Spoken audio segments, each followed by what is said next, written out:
Assalamu alaikum, hurmatli yurtdoshlar. Videolarimiz davom etadi. Checheniston Respublikasi Grozny shahri aeroporti kolonizatsiya yatkazish o'rnatish jarayonlari davom etmoqda o'rtoqlar.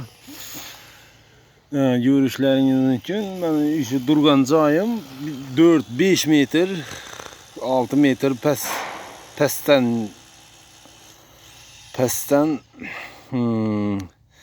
torvala o'tirish jarayoni bo'lib kelaturadi. Avvalgi videolarimda reportajlarda tushirganman. Hozir ustki qismini bu gömülüp birinchi etap, ikkinchi etap gömülüp, üçüncü etap, dördüncü etap gömülüp toprağa taşıp üstçü katlam yine üstünden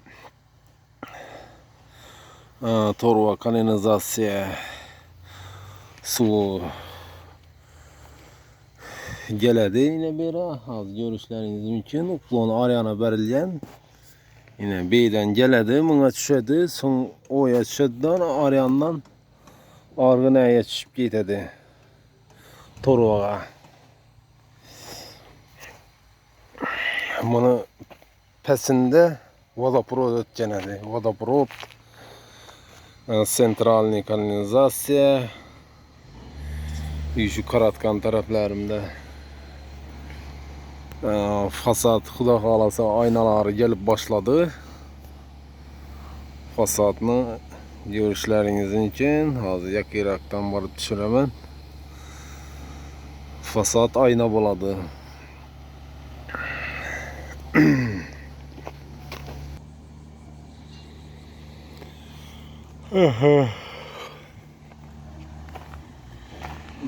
Aynanın kalınlığını göremiz ortaklar.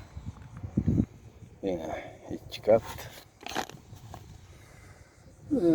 İngilizce yazılan için chatten gelip de tokşuydu bu. Aynalar.